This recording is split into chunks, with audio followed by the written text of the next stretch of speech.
Hey, this is M, a person whose design style comes from two key qualities. I like to decorate my home with personalized and repurposed items that are both inexpensive and meaningful to me. Things I've made or fixed, pieces of history, bookmarks of my life, and the important people, places, and events within it. So, what does this have to do with anything? Well, I was in the hobby store picking up embroidery floss and saw this. For those of you not in the know, American Gothic is a famous 1930 painting meant to portray a Midwestern farmer and his daughter. I can say it's a famous painting because it has reached the status of becoming memeable.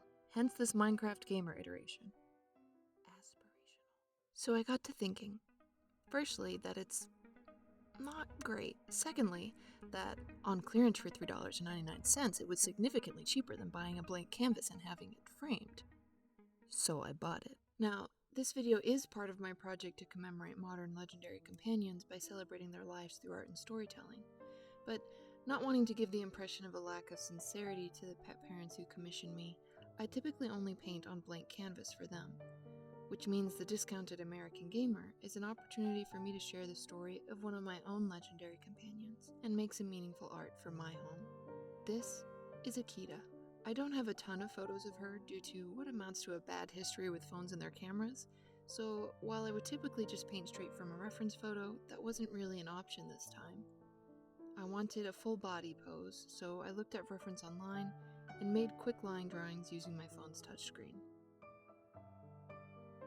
This is the digital art equivalent of opening a can of beans with a spoon.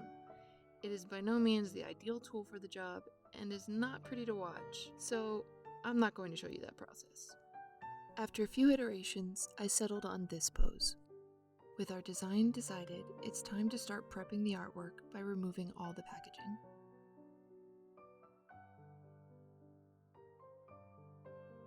Some of these staples can be a little troublesome. I'm sure a staple remover would have been ideal, but we're reiterating on the wrong tool, but I'll make it work theme.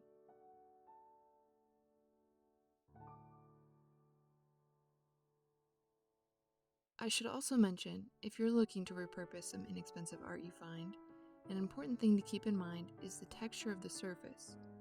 So long as it isn't highly textured, like with puffy paint or 3D effects, you're good to go.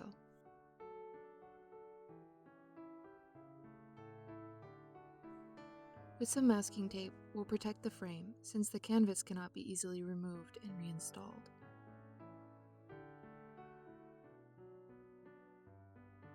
If I seem like I've been stalling, that's because Akita's is a hard story to tell. So let's wrap up the prep work first. Using a fingernail, the edge can be tucked in to ensure the full frame is covered while leaving the full image surface open to paint. Clean the surface and paint it white.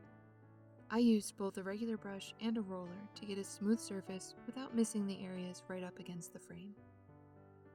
I did 3 coats of plain white acrylic paint as a base.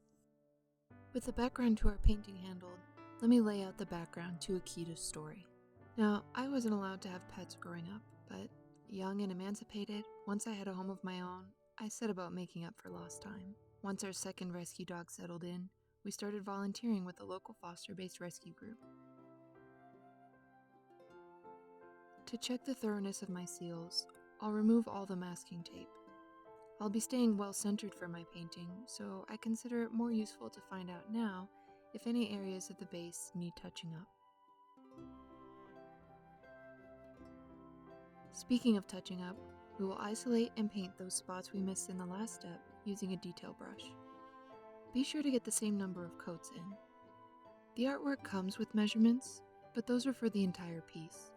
It's important to get dimensions of the actual paintable area if you're going to be transferring an image using the grid method. Because I find it easiest to stick to a 1-inch base grid, the grid overlay will need to end in a 1/2-inch section on the top and right side, and I'll need to make sure they land in the same spot on the canvas. Using the longest ruler that will fit flush against the painting surface, measure and mark the lines for the grid of 1-inch squares. The canvas is built into a frame with pre-installed hanging hardware, So I mark the up direction so I don't accidentally paint upside down and have to move the hardware later. Next, I will scale up my sketch onto the canvas using the grid squares as a guide. Once I'm done, I'll erase the grid. After caring for several fosters, we decided to take a short break to add a new permanent member to our family. I had my heart set on adopting a senior cat because senior animals often have longer waits in shelters due to concerns about habits, healthcare, and lifespan. The fourth coat of white paint is used to cover the marks left behind in creating my grid outside the sketch, and the painting itself will hide the grid lines inside the sketch. Our painting gets started with a black base where applicable. Akita's story gets started with a bit of online searching until I found her, a 16-year-old fluffy mess of a cat, scrawny, tiny little 6-pound thing with hyperthyroidism and arthritis. Partly for irony's sake, we named her Akita, after the big burly dog breed. She was incredibly loving and bonded with me right away, cuddling often on my head or shoulder, or napping on the big dog bed or in a basket of laundry. She loved affection and would immediately lean into a heavy purr as soon as you started giving her scritches. After a cautious introduction, she got along great with our 2 dogs, who were very respectful to their new elderly sister. Akita was also very intelligent. She needed a daily pill for her thyroid condition. I always checked to make sure her mouth was empty afterwards, so imagine my surprise when I found a little orange pill in the floor vent when vacuuming one day. She spit it out when she thought I wouldn't notice. Clever girl. Medication controls subsequently escalated. I want to fully express Akita's scrungliness, which is hard to do in black and white. The best shorthand is to mix a few shades of gray and tint slightly lighter than the black backdrop, and paint in individual hairs, remembering to go over the gray hairs with more black brushstrokes as well to create a layered look. My camera doesn't capture all of that detail at a distance, so here's a close-up. Similar to the black sections, I start with a base coat of white for those portions of Akita's fur, and then go over the areas that need depth with shades of gray, barely off-white. After some time, the rescue asked us to come back. We updated them on our new family structure, letting them know we'd be happy to take dog and cat-friendly pups. Eventually, we were assigned a new foster. He quarantined and seemed to have no issues with anyone. Nevertheless, whenever the dogs were out, we kept Akita isolated in our bedroom at the far side of the house. She got free roam at night when the dogs were all in their kennels. One night, the worst happened. We were jolted awake by a cry and rushed out to the living room to find Akita pale, motionless, breathing heavily. She had ventured out to nestle into her favorite spot in the center of the big dog bed. In our open concept home, the foster dog had seen her pass, as she had so many other nights before.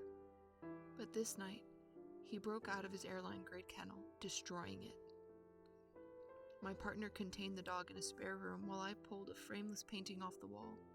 It was the only sturdy, flat surface I could think of. I gingerly slid it underneath Akita's little body, afraid to move her, and we immediately rushed her to the emergency vet. Tears streaming, I begged and prayed, but she slipped away before we could even learn the extent of her injuries. We reported the incident to the rescue group immediately and requested urgent removal of the foster dog. I found out later this dog was suspected of being a risk for small animals. I was furious.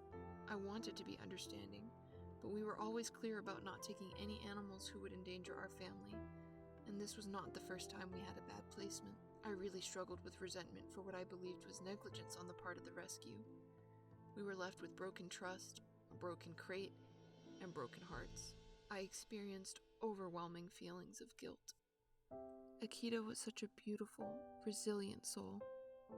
Despite the unfortunate circumstances that left her homeless in her old age, she remained liberally affectionate and trusting. She deserved a better ending to her golden years. Thank you for listening to Akita's story. With her portrait complete, I sign her name in gold chrome.